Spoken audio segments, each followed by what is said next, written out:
Uh, I really want to thank you for giving time from your busy schedule to be interviewed. I really want to thank you on behalf of Fred Productions. You're an asset to our family. Really, you are a true asset. Just for everyone who's watching, can you please tell them who you are? Introduce yourself, please. Yeah, my name is Abigail TESFAYE. I was born and raised in Houston here. I'm 25 and currently I'm serving at a church in the Bay Area. I lead worship at the church, I oversee music, and I also oversee our youth ministries and work with discipleship of young women there as well. For 2 years now, I went on internship for the first year and a half. I was part-time and I've been full-time since then. Yeah. And what did you study? I got my bachelor's in religious education, which was a blending of biblical studies as well as learning how to teach the Bible to all age groups, starting from children to elderly people. So it was a blend of education and biblical and psychology classes. Honestly speaking, a lot of people are not studying that in our time. Yes. And it's something that we really, really need. We need teachers or missionaries or people who would invest on our kids. What led you to that? What helped you focus and study about this? Yeah. So growing up, I grew up in church, and I grew up going to Habesha churches my whole life, which I loved because there was immediately a sense of a unique community that you wouldn't be able to find anywhere else.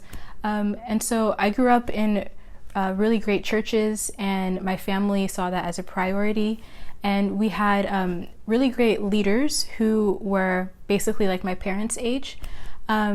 And one thing that I always saw that was lacking in the ministries that I was in were people who could really relate to our culture as first or second generation Americans, Eritrean Americans. And so I saw a great need because there were people who loved to work with our generation, loved to work with kids, but in some ways could not connect to our culture. And so I really prayed through it. I kind of struggled through the decision in college. I went in as an English major, but halfway through my freshman year, I really felt like God was calling me to go into full-time ministry, and to be that bridge person between first and second generation kids and parents, and being that connector between what does faith as a first or second generation American kid look like. And so I saw that need, and I felt like God was calling me to be part of the solution to that. So what is the key thing that helped you keep your faith growing up? Yeah. I think growing up for me, well, first of all, my family saw it as a priority. Going to church and having a strong faith in Jesus. And so I think that family influence was really important. And I realize now, the older that I get and the more that I work with people who didn't have that in their families, how great and how important of a foundation that is. And I think the statistic is that after the age of like 6 or 7, if you don't come from a family where that faith background is there, statistically, people generally don't believe in Jesus after that. And so obviously God can work miracles, and he does through that. Yes. But that's a huge part of many people's faith stories, and for me that was part of it. So I think family wise, that was a huge part of how I grew in my faith. And then alongside that, as I was getting older, you start to make your faith your own. And for me, I had key people who came alongside me as a teenager who reminded me that I was seen and I was loved by God. Like, that growing up, but to have people come alongside you and show you, no, God loves you and so do I, and I'm going to show that to you. That really was one of the most important factors for me in growing in my faith as a teenager. Another thing that was really important for me in growing up were our church and other churches held conferences, sometimes in different cities. And one thing that I really loved that my family valued was sending me to these conferences. They empowered my faith. They also helped me build a community of Christians that I could call my friends, people that I could talk to whenever I was challenged in my faith, people who would hold me accountable because they loved me and trusted me enough to be able to share what they were seeing, even if it wasn't great. And so to build that community and to build up like a wealth of knowledge and in your faith during those events and those moments was really important to me. And I'm so thankful that my parents saw that as something important. And so I would really recommend, especially if you're in a city where there isn't really a strong church community for Habeshas, for Eritrean or Ethiopian youth, I would really recommend finding an event or a conference where it's Christ-centered, where you can build a community, and that will go a long way in your child's faith. In these 25 years, yeah, I believe there were some ups and downs in your life where there are days that you were going astray, you were not strong in your faith. Did you have some challenge in life? Yeah, I think there were definitely seasons where I was questioning, is this actually what I believe or is this what I've been taught? And there were also some seasons where I had to make a decision of how am I going to live? And I think for me, one of the biggest moments was in college when I went away for college to a college that was like 3 hours away. And so that was my first time really being away from my family and the faith community that I grew up in. And you can kind of remake yourself in college too. If you move somewhere else, you can kind of choose who you want to be. And I had some friends that I went to college with who I knew in Houston. And our first semester of college, I started to notice that the way that they were living didn't really line up with the way that I had grown up living. And they were starting to believe things that weren't really biblical. They were starting to go out and starting to hang out with people who I knew they would kind of get caught up in the wrong crowd. And they eventually did. And I had to make a decision at that point. Is this a group that I want to be with? Or am I going to find essentially a whole new set of friends? And in that moment, for me, as a college freshman, I didn't have that many friends. And for me, it seemed like the biggest decision of my life because it was either go and be with people and live your life because you only live once, which is like the motto of our generation, or glorify God with my whole life and essentially risk being by yourself. And so I had to make that decision, and I chose not to go with my friends, and I chose to stick with the life that the Bible calls holy, trusting that God would do something with it. And there were a lot of like lonely Friday nights where all my friends were out doing things, and I was just sitting in my dorm room, and I would watch movies or read the Bible or just have worship by myself. And I cried because I was like, God, this is what you want me to do, but why does it feel like it's not pleasing right now? But I'm so thankful for that moment and for that season, because I think God showed me what it means to be dependent on Him in a relationship with Him. And I think He showed me that He's faithful, because whenever I cut those friends off, I ended up gaining friends who I still call my best friends now, even after graduating college. People who are faith-filled and who are seeking to live for God and who inspire me to do the same thing. And it's a much more joyful and fulfilling way to live life and to have friends.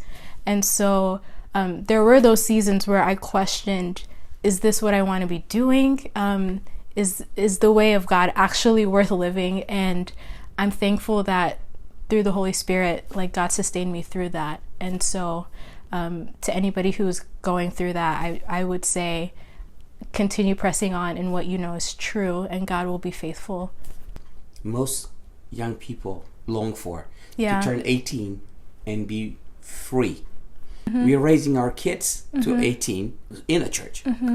But then right after that, they're going Yeah. in a different life. Yeah. So what was in your heart that kept you strong? By the time I went to college, I kind of already had like a really serious, I guess, like track record with God, because in high school was really when I kind of made my faith my own, and I realized in high school how broken of a person I am, and how great my need for God is. And when you realize those two things, your love for God it just overflows, right? Because you realize, like, I could never save myself, right? And so when you come to a moment where it seems like you have to make a decision between this or that, for me, it was, the last thing that I would want to do is to disappoint the God who created me and who loves me. Like, even in like my greatest sin, he loves me. And how could I live a way that could go against that? And so in that moment, it's like your struggles or your friends or whatever against the God who literally made you and loves you and says, no, this is better. And so it was very hard for me to choose a way that I felt like would be very temporary when God's love is so permanent. And so I knew that, and I had to trust in that. And it so turned that out foundation was built in high school. it was built in high school. So we have to make sure that our foundation for the young ones, they have to make sure that their foundation is well built in high school. I would say, otherwise, when they go to college, they're exposed to many things, and it'll be very difficult to say no, and you can go in bad direction. Yeah, and I'm thankful that in high school I had people who I could ask the questions that I had honestly to. You're a gift, really. You're an asset to God's kingdom. Earlier you mentioned that you want to be a bridge between the kids and the parents. What are the things that you want to be a bridge for? Especially Habesha kids and youth that I work with, there is a cultural disconnect, right, between our generation and our parents' generation. And so because of that, we view things differently, right? And so I think a struggle for our generation as a whole, just millennials as a whole in America, is anxiety. I think we're like the most anxious generation statistically. So if you talk to anybody in this age category and you ask them, are you stressed? They will most probably say yes, whether they're a student or working or something. And so the Western view of that is different than the Eastern view of that.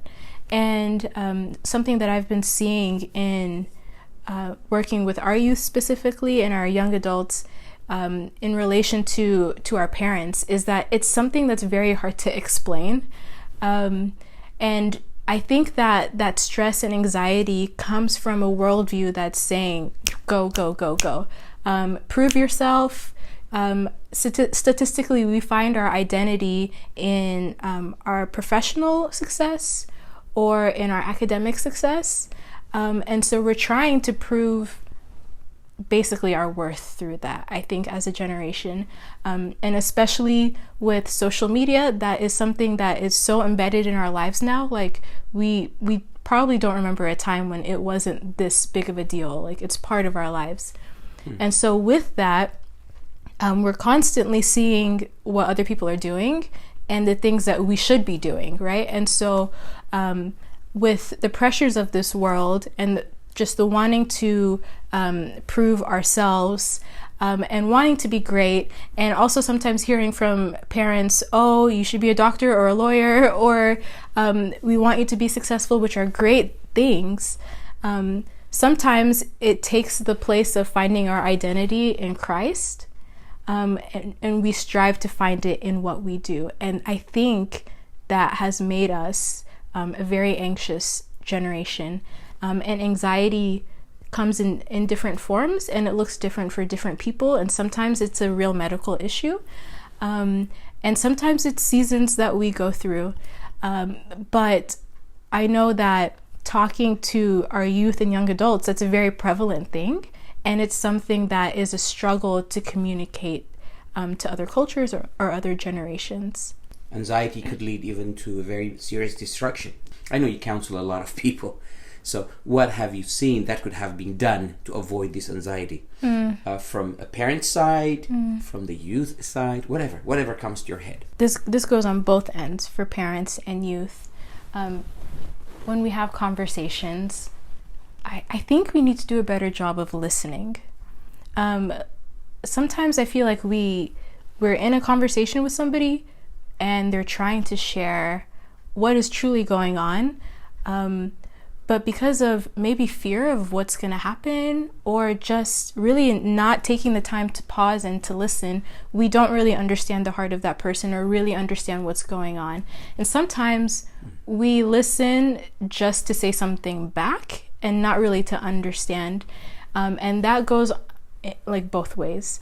And so I think that we need to do a better job of creating open spaces for conversation. In our relationships, like parents and children, friends, to understand, how did you get to this point? What is the thing that is making you restless or anxious? What is it that's keeping you up at night, and why? And when we do a better job of listening, we can do a better job of understanding how to help. And I feel like sometimes in our Habesha culture, I honestly don't think that we're the best at that. And so we can all grow in that, I feel like. And so listening for the heart of what is the source of that. And then once you identify that source, understanding that you're not alone in this, right? So going to the right people, whether it's an actual counselor who is trained in dealing with issues such as this, or if it's something that is not in that kind of category, having a group of people alongside you that you can be honest about your struggles with, who you can be transparent with, people who will encourage you, people who will remind you that God has got this, right? People who you can be in community with and that you can share that with. Because I feel like certain things like anxiety, we cover them with shame. And where shame hides, it grows.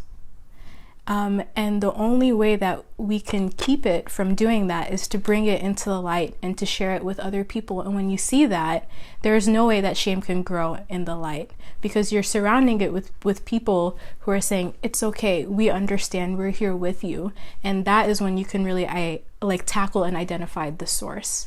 Sometimes the kids may be intimidated to come to their parents too. Sure. Even though the parents are good in communicating. Yeah. Could be. Yeah. So where do you find, if there is a problem with communicating with your parents, could there be anything else? Talking with people who are your youth leader or your pastor, somebody who can maybe understand the perspective of like your perspective and your parents' perspective, that can help be that bridge, right? So somebody who's a bridge person. Sometimes it's hard to find that person, and I realize that that's not the case in every situation. And so if that is the case, to find people, honestly, who are Christ-centered, because that makes a huge difference, because you're going to get different kinds of advice from people who don't believe in Jesus. And if that is your priority, and if that is where you feel like you will find your healing, you need to make that as a priority. So finding friends or teachers or coaches or mentors, anybody who is centered in Christ, who can walk alongside that with you. They don't need to be a therapist. They don't need to be somebody who knows everything about the subject. Somebody who you feel like, I trust this person, and they're mature in this, and I can be honest in sharing my struggles with them. That will take you to the next step, and God will work through that with you. I think another thing that I've noticed is parents, I think out of your love for kids, for your own children, you want the best for them. And so that you see that in different ways, in providing, in supporting, in encouraging. And then I think sometimes it can cause issues when you have a vision for your child and for their life and what you want it to look like, which is good. And sometimes that clashes with what the child wants. And so sometimes that looks like overreaching sometimes in your bounds, especially as they get older and they're able to make their own decisions, and they've been given more freedom. Because out of that love for your child and wanting to protect them and to provide and for them to have a good life and future, that can look like clashing with what they feel like they're entitled out of their own freedom as growing up. And so I've seen that a lot in when it comes to like picking your major, to dating, to what your hobbies are going to be, or what kind of friends you're going to have, or what you're allowed to do with your friends. There is a clash. I think part of it may be cultural, but part of it is just general parents wanting the best for their kids, but trying to figure out how do we do this balance of letting you have your freedom while still making sure that the best is going to come out, you know? And so I see that a lot when I talk to young people as well. In general, what would you tell them? If I get a chance to actually sit down and talk with somebody, and let's say they are having this dilemma because they want to drop out of school and pursue like a music career, and they believe that they're going to be the next Chris Tomlin or something. And they're frustrated because their parents are not going for that. And so part of it is just sitting down and listening. Okay, what is going on, right? Listening well. And then having somebody to honestly tell you, okay, do you actually think that this is a good idea, right? So is what your parents are saying, is it coming out of a place of trying to control you, or is it coming out of a place of trying to protect you? And I think having the difference, or knowing the difference between the two, is huge. It changes the way that you react and respond to your parents telling you, hey, maybe you shouldn't drop out of school just yet, you know? Maybe you should finish that degree and then do something else. Because you realize that it's coming out of a place of wisdom, because they have been around much longer than you have. It's coming out of a place of protective love. And most times when I do talk to people and we get down to the bottom of it, they're like, okay, yeah, I see where they're coming from. Usually it's not completely out of nowhere, right? And so having somebody to bounce those ideas and talk through that, letting the anger kind of simmer down is important. And realizing the difference between control and protective love is important, I think, as well. Parents can make mistakes too. Yeah. So, but how can he or she address it to parents if if they are wrong? That's a tough thing to do respectfully, right? Because at the end of the day, you're called to honor your parents. And by doing that, you're honoring God. That doesn't mean that you obey every single thing, even if it's wrong, right? But that means that for this time being, God has given you these parents to raise you. And so what does it look like to honor God through that? And that can look like having an honest and humble conversation, and talking through, hey, I heard what you said the other day, and I've thought through it, and I see where you're coming from, but let me also tell you where I'm coming from. And any conversation is different whenever you come at it from a perspective of humility, rather than a perspective of anger or feeling protective of your freedom. You can quickly pick up on those things. And so I think coming at it from a humble disposition changes the game radically, and it honors God along the way.